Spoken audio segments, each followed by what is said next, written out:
Last week we were talking about the festival of Sukkot and a special ceremony called the House of the Water Pouring.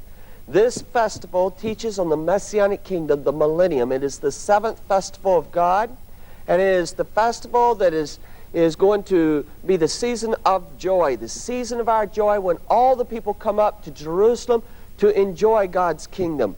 The tribulation is past, Messiah has come, and the Spirit of God is being poured out. Back in the days of Yeshuah, there was this special ceremony that we began to discuss called the Beit HaShoevah, the House of the Water Pouring. Let's go to the board and begin to develop it once again and see how this came about, where it came from, and then how the ceremony was performed. The passage in Numbers chapter 29, is called the Musaf sacrifices, the additional sacrifices. And in this passage, if you'll turn there with me, Numbers chapter 29, and we'll be looking down in verse 12, and it goes all the way through verse about 37, 38, right in there.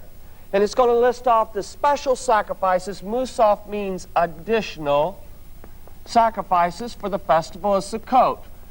Last week we had discussed how that every letter, which was in Hebrew, the language that the Tanakh, that the Hebrew Scriptures was written in, every letter was believed to have come forth from God. That some of the words, as you would go through, some of the letters had been removed from words, or some of the letters had, some of the words had additional letters.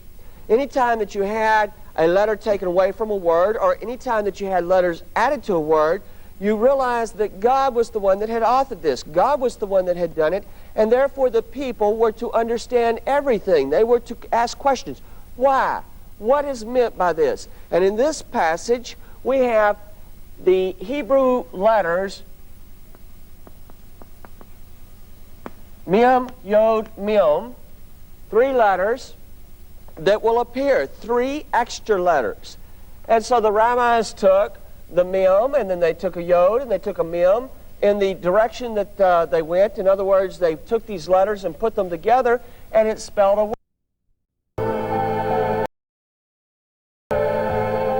Shalom and welcome to Ikvot HaMashiach, in the footsteps of the Messiah. Last week we were talking about the festival of Sukkot and a special ceremony called the House of the Water Pouring. This festival teaches on the Messianic kingdom, the millennium. It is the seventh festival of God, and it is the festival that is going to be the season of joy, the season of our joy when all the people come up to Jerusalem to enjoy God's kingdom. The tribulation is past, Messiah has come, and the Spirit of God is being poured out. Back in the days of Yeshuah, there was this special ceremony that we began to discuss called the Beit HaShoevah, the House of the Water Pouring. Let's go to the board and begin to develop it once again and see how this came about, where it came from, and then how the ceremony was performed. The passage in Numbers chapter 29, is called the Musaf sacrifices, the additional sacrifices. And in this passage, if you'll turn there with me, Numbers chapter 29, and we'll be looking down in verse 12, and it goes all the way through verse about 37, 38, right in there. And it's going to list off the special sacrifices. Musaf means additional sacrifices for the festival of Sukkot. Last week we had discussed how that every letter, which was in Hebrew, the language that the Tanakh, that the Hebrew Scriptures was written in, every letter was believed to have come forth from God. That some of the words, as you would go through, some of the letters had been removed from words, or some of the letters had, or some of the words had additional letters. Anytime that you had a letter taken away from a word, or any time that you had letters added to a word, you realized that God was the one that had authored this. God was the one that had done it, and therefore the people were to understand everything. They were to ask questions. Why?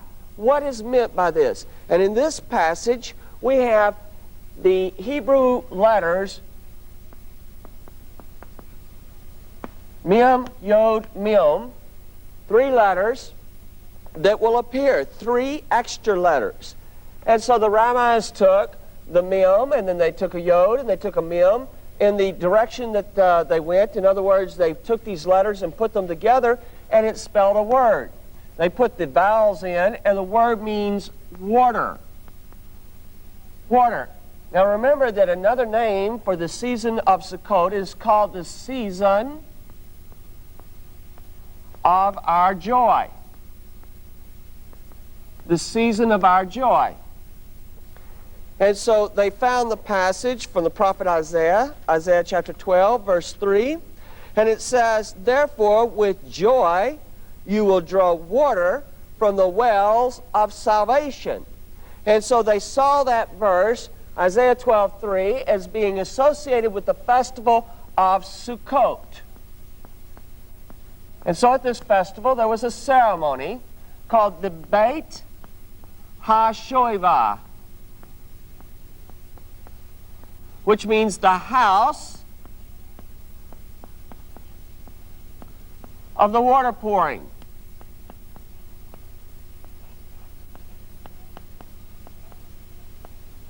This was an especially joyous ceremony.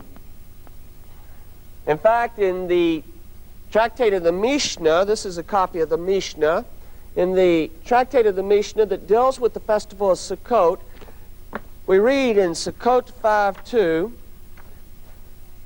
that it says, Sukkot 5:1, they said, "Whoever did not see the rejoicing of the Beit HaShoevah never saw rejoicing in his lifetime."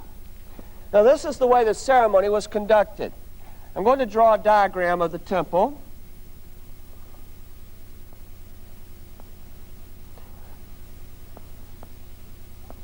This is going to be the Holy of Holies. So let's just put an HH.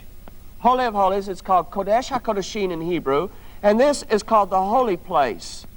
Now this is the room that has the table, the showbread, the altar of incense, and the 7-branch menorah.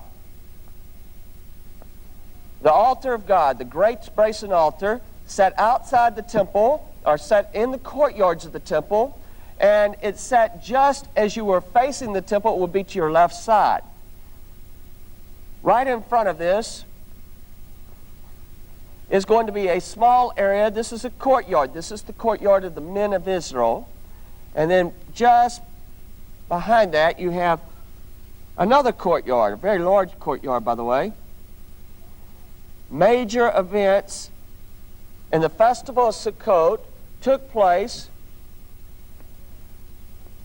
in these 2 courtyards. Now this is the courtyard of the Gentiles. So let me put Gentiles in here. And this is the courtyard of the women. This is the courtyard of Israel. And this is the courtyard of the Levites. And of course, only the priest could come into here. So if you were a Gentile, this is as far as you could go. If you were a woman, this is as far as you could go.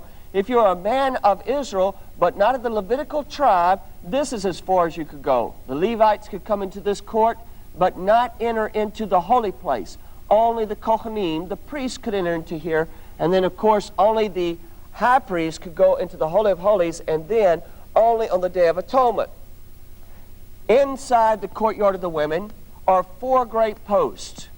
And these 4 great posts have 4 vats of oil hung on top of each of the posts, and then a wick. The vats of oil, of course, it's going to be for an oil candle, and they have wicks that are made from the used undergarments of the priest. Now these 4 posts, during this time, this will be called the light of the world. You must remember that Jerusalem is on a mountaintop, actually 3 mountaintops. So it sits very high, and then the temple sits on the top of one of those mountains. And then the courtyards of the temple will continue to take you higher. When you come into the courtyard of the Gentiles, you would climb a set of stairs into the courtyard of the women, and then go higher to go into the courtyard of Israel, and still higher into the courtyard of the priests or the Levites, and then it would be a step up into the holy place, and then again into the Holy of Holies. You are ascending. You are going up the way to God. 3 groups of priests. We're going to have 3 groups of priests. Let's put 3 priestly groups.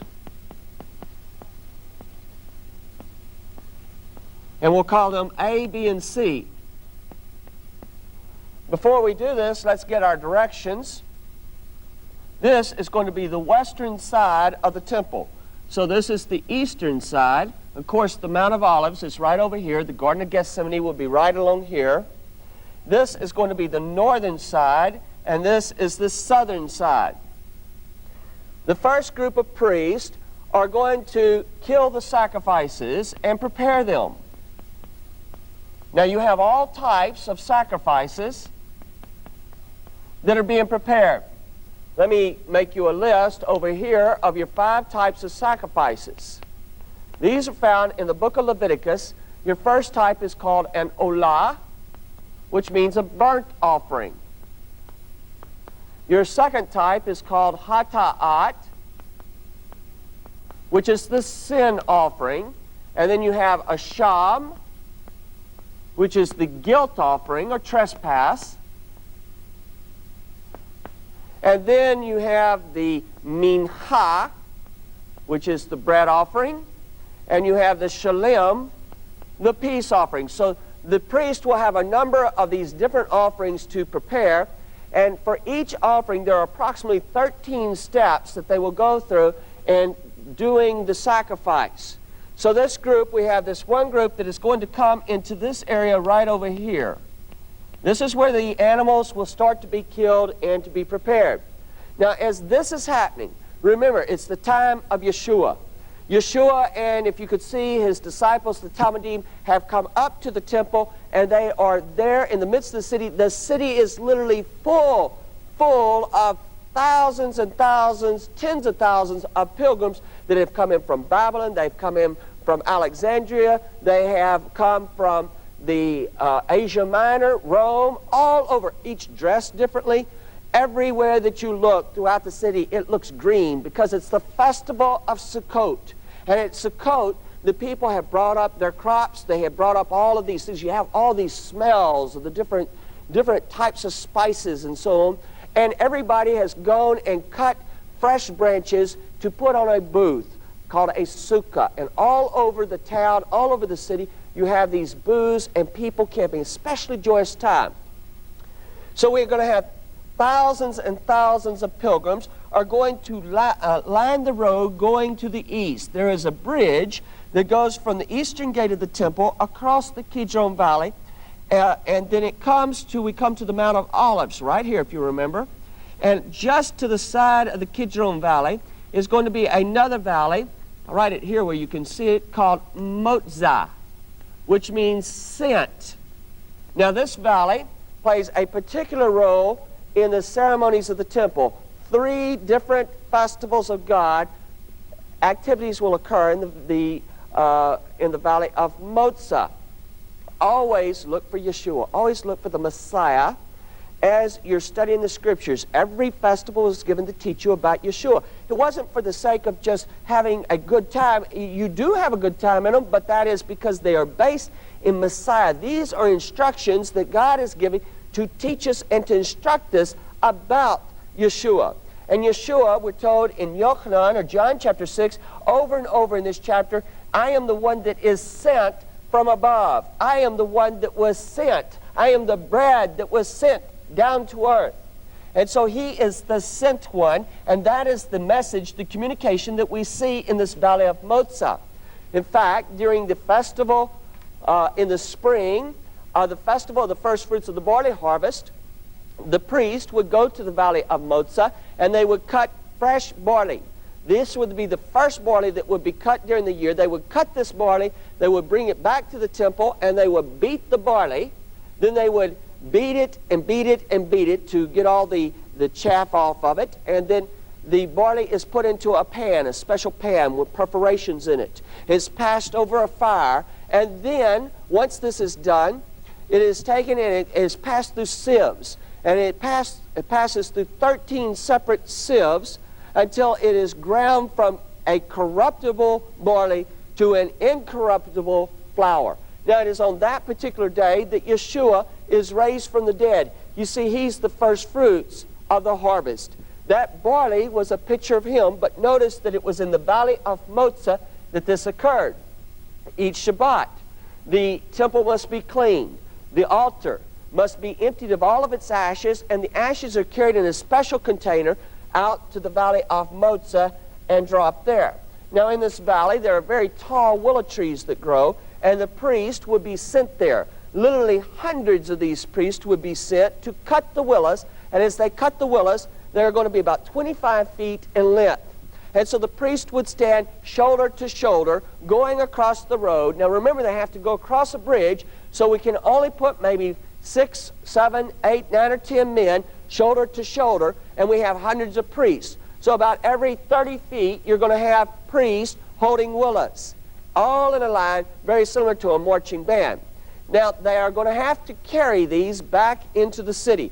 Now, the way they do this is they are going to step on the right foot, swing, and then step on the left foot and swing, and step on the right foot. Now, as they would do this, you would have the sound of the willow leaves going through the wind, and it would make a swooshing noise. It would be shoo, shoo, shoo. Now, the word for wind in Hebrew is especially exciting because it's ruach.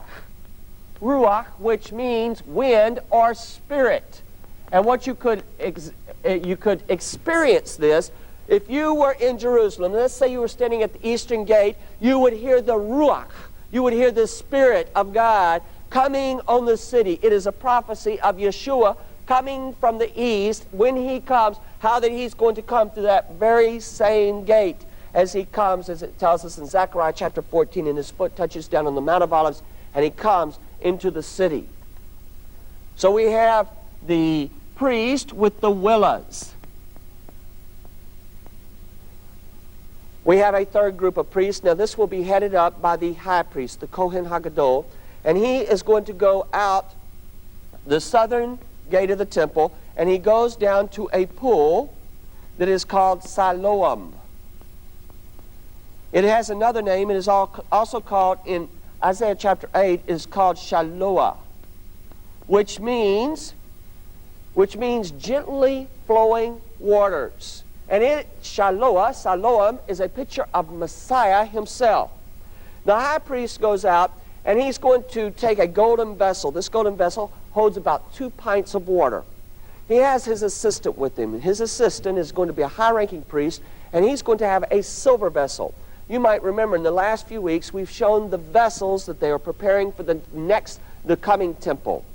And one of the vessels they have prepared is the silver decanter for the wine to be used in the festival of Sukkot during the ceremony called Beit HaShoevah. Now this priest has a special wine prepared for the temple, the silver vessel, whereas the high priest has the golden vessel. He goes to this pool, and he's going to dip down into the water and fill his container, the golden vessel. He will be carrying it like this. The assistant high priest will be right next to him. They will be coming back to the temple, every step measured as they come, and the whole way lined with pilgrims as they come. We have now the priest inside the temple. Let's put the water here. The water, by the way, must be called Mayim Chayim. You know the word Chai, to life or life. It is living water. So he has filled this vessel with the living water, and let's also remember that we have wine. Wine in the Bible and to the Jewish people is symbolic of marriage, Messiah, covenant, and blood and joy. And so these 2 priests are coming back the way. We have the priest coming up the road from the valley of Motzah. We have the priest coming up the road from the pool of Siloam. They will arrive at their gates respectively at the same time, and we are going to have the blast of a shofar. Let me write this on the board for you. One long blast on the shofar. This shofar has no particular name. The blast has no particular name. They blow the shofar, and so the whole place goes silent, totally silent. Then one man up on the pinnacle of the temple will begin to blow a flute. A flute. Now, a flute, I could never figure out the role of the flute, because several times, several ceremonies, you have the flute leads all the people in a procession. It's not the flute that you're looking at. What you're looking at is the man that carries the flute, because he's called the pierced one. He is the pierced one that is leading everybody up to Jerusalem, and he's pointing to Messiah, because Messiah is the pierced one. They pierced his hands and his feet. They pierced his side. They pierced his back with the Roman whips. And see, everything, every little ceremony, these willows that are being cut here, the ashes that they had carried out of the temple, the water that's being drawn, the flute that's being blown, being played, the shofar that's being blown, the golden vessel, the silver vessel, the garments of the priest, every little gate of the temple, every little step of the temple, every little building of the temple, some way relates back to Yeshuah, something. It is a picture that God is giving to teach us about Messiah. Every sacrifice, the olah, the hata'at, the asham, the minha, the shalim, every sacrifice, the way that it's done, each thing, every movement of the priest is to teach you about Yeshuah, to show you about the work of Messiah, so that you see, so that you understand. Following the blowing of the flute, the playing of the flute, the priest with the sacrifices, there's a ramp of the altar on the southern side of the temple. The priest will come around, and they will come up on top of the altar. The altar is very, very, very large. Many, many priests could be up there all at one time, and they have brought these various animal portions up, and they are starting to lay them on the fire. Now, you're in the temple. You're there. You can smell the smells. You can smell the meat that is starting to roast, starting to cook on top of the altar. You can see there's still this fresh smell of the blood that was there within the temple. There, as I mentioned, the smells that are coming forth throughout the city, because the people have brought up all these crops. There's the smell of the green, of the fresh cut limbs and branches for the various Sukkot. Have you ever smelled willow? Have you ever smelled willow trees when they're cut, and the way that it smells? Can you imagine? Hundreds of these trees have just been cut, and now coming to the court of the Gentiles are the priests, and they're still coming. You can still hear the swoosh, swoosh, and it's coming closer and closer to the altar of God. The high priest is coming through a gate here, and he is coming in, and he is starting to go up the ramp. He's going up to the ramp, and he's going to go to one particular side of the great altar of God. The priest with the willows, still swooshing them back and forth, are coming in to the court of the women. They are coming through the gates, and they will start to go 7 times around the altar. The priest is standing there on top, the high priest with his assistant, the golden vessel and the silver vessel, holding this up before the people. All the people have filled into this courtyard. The women who cannot go on into the court of Israel, they have built great balconies on top of this courtyard, so that the women can look down and see everything that is happening and participate. All the people are watching as the priests have finished the 7 times around, and they beat the willows as they go, showing, as I mentioned, the willow is a picture of Messiah, showing his beating and so forth, and all that was happening. They will take the willows, and they are going to lay them up against the altar. As they do this, they are making a canopy. That canopy, I need to put another word here. That canopy, it looks like a sukkah, but it's not actually understood to be a sukkah. It looks like a sukkah. A sukkah, if you remember, is the temporary shelter that you build. It's called the house that you build during the festival of Sukkot. You make it out of branches and trees and so forth, and it has 3 sides. It's like a stable. It's like a stable, or like what you've seen in a manger scene. But the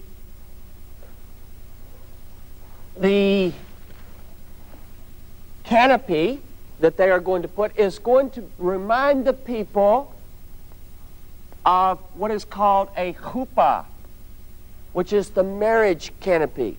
And this is going to bring to life the sukkah, and the chuppah is going to bring to life a passage in Isaiah chapter 4. They lay them against the altar, making a canopy which speaks to us of marriage. At this time, all the people begin to sing. They're going to sing this Isaiah chapter 12, verse 3. Therefore, with joy you'll draw water out of the wells of salvation. The word salvation, Yeshuah. Ushaftim mayim besason miane. I can't remember it in Hebrew. Only if I sing it, and my kids would kill me if I sang it. Ushaftim mayim besason mimane Yeshuah. With joy you'll draw water out of the wells of Yeshuah. So the people are singing, and as they sing, all over the people are dancing. This dance is still done to this day in Israel. In fact, in my congregation, we dance this dance all the time, and especially when we come to the festival of Sukkot. Now the priest, the high priest, takes his golden vessel and he begins to pour it out over the altar.